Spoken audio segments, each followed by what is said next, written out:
Ça tourne. Bonsoir à tous. J'espère que vous allez tous bien. Je dis également bonjour à tous pour ceux qui vont regarder la vidéo la journée. Voilà, donc il y a eu la Nation League, donc entre la Croatie et la France. Donc le match s'est disputé en Croatie et l'équipe de France s'est malheureusement inclinée 2 buts à 0.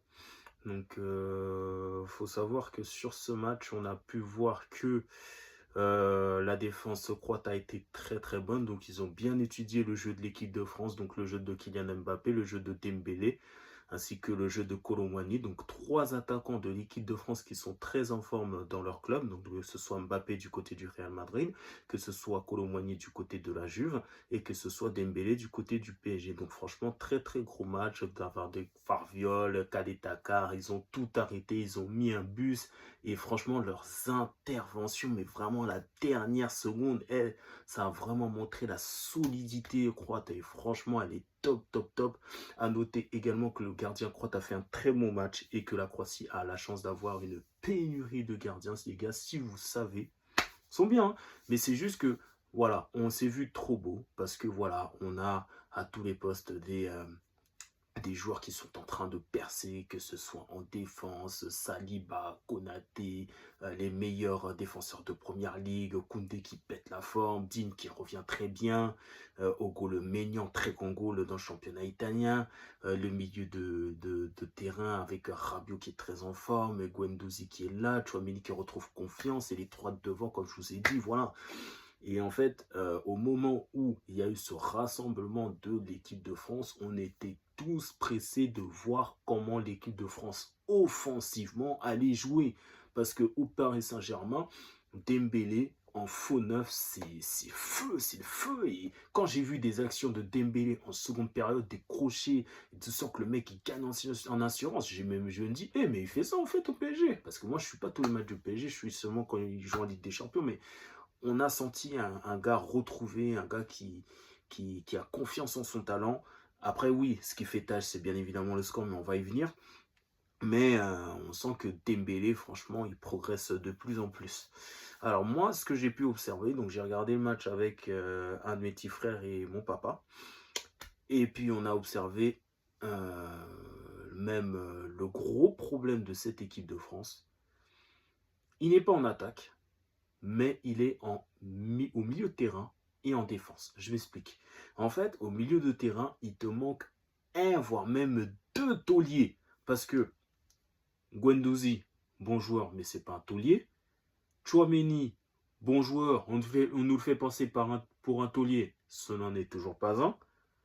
Et Rabiot, qui est un bon joueur, un très bon joueur, mais qui n'est pas non plus un taulier. Donc, dans cette équipe de France, il te manque des tauliers. Il te manque des tauliers au milieu de terrain. Donc, je fais en l'occurrence à N'Golo Kanté. N'Golo Kanté, c'est un lieutenant. C'est tout ce que vous voulez. C'est un taulier. C'est un taulier. C'est même lui qui mérite d'avoir le brassard de l'équipe de France. Le gars, il a 34 ans, je crois. Et il reste toujours important dans cette équipe de France. Donc là, ça montre que voilà, de l'autre côté, en plus, niveau Croatie, vous avez vu, hein, des Kovacic, des Modric au milieu de terrain, c'est un niveau XXL, les frères. Hein. Ah oui, ça rigole pas.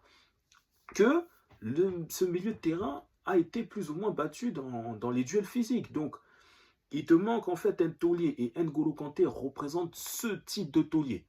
J'aurais pu me dire Paul Pogba, mais ça fait plus d'un an, il a plus joué au foot. Il faut qu'il retrouve un club l'été prochain, qu'il se mette en rythme. Et le jour où Dédé s'apercevra que les jeunes dans les gros matchs ne tiennent pas, ben c'est là où il va le rappeler.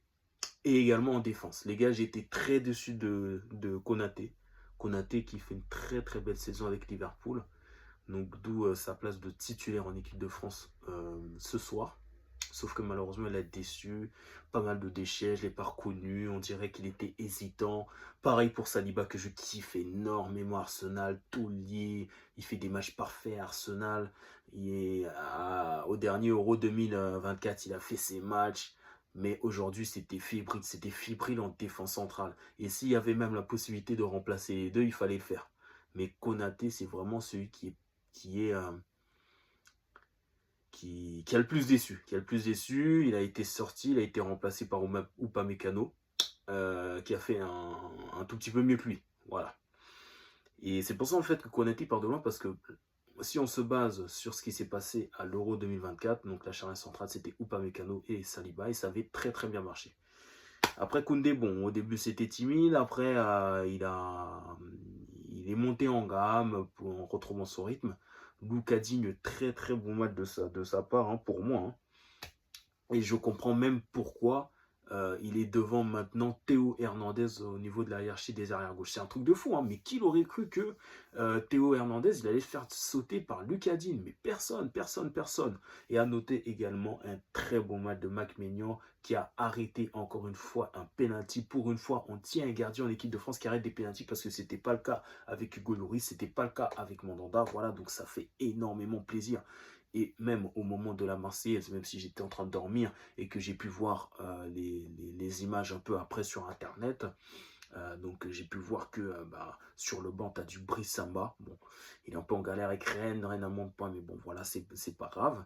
Et tu as Lucas Chevalier. Lucas Chevalier, c'est l'avenir, les gars, c'est l'avenir. Le mec n'a que 23 ans, c'est un taulier. Moi, j'en avais marre de voir des Areola, et disparu, ceci, cela, aller en équipe de France. Non, non, non, non, non.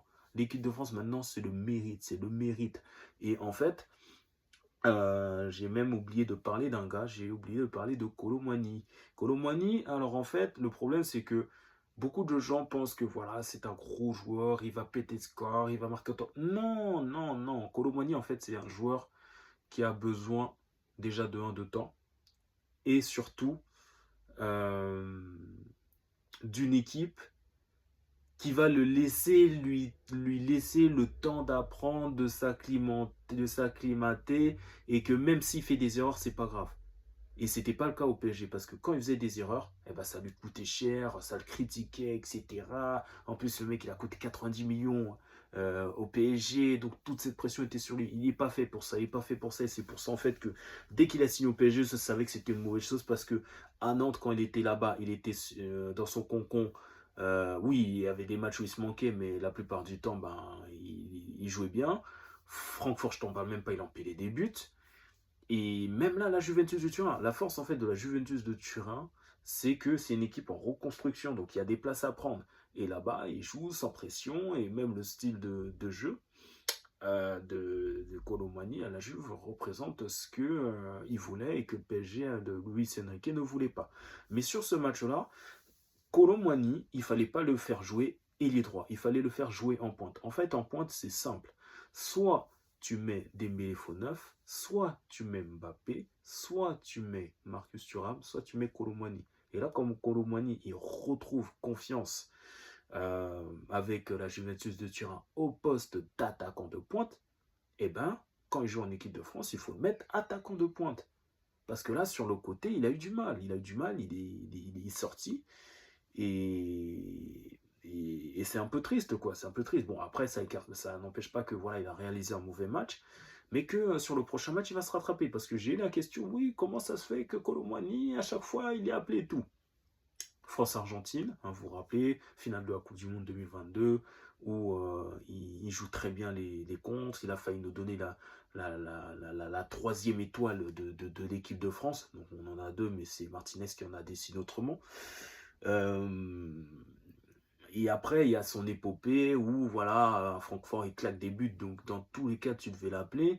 Après, bah, petit à petit, il connaît en fait cet esprit Clairefontaine, les attentes auprès de Dédé. Et en fait, pourquoi il était toujours appelé alors qu'il était au PSG, qu'il ne jouait pas, il avait du mal, c'était parce que Dédé, il était conscient de son potentiel. Et très souvent, en fait, Kolo Muani, c'est comme un étudiant qui passe le bac. Il n'a pas le bac, mais il a euh, entre 8 et 10, donc rattrapage.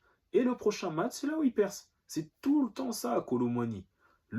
Très souvent. Le premier match en équipe de France, voilà, il n'est pas trop performant, il est mauvais. Mais le second match, il est décisif. Il est décisif. Et il ne faut pas oublier que Kolo Muani a très bien fini la compétition personnellement à l'Euro 2024. Il a été décisif en huitième de finale de l'Euro face à la Belgique. C'est même lui qui inscrit le seul but français face à l'Espagne. Donc attention, attention, tous ces détails comptent pour aller en sélection. Ça compte. Le gars, par contre, qui m'inquiète fortement, c'est Marcus Thuram. Marcus Thuram, c'est une machine à l'Inter, il marque, etc. Mais en équipe de France, on n'a toujours rien vu. On n'a toujours rien vu. Hein. Donc, je vous donne rendez-vous dimanche après le match, voire éventuellement lundi, mais dans tous les cas, je vous ferai un petit débrief de France-Croatie. Donc là, cette fois-ci, c'est là, right now, c'est le débrief de Croatie-France, 2-0 pour la Croatie.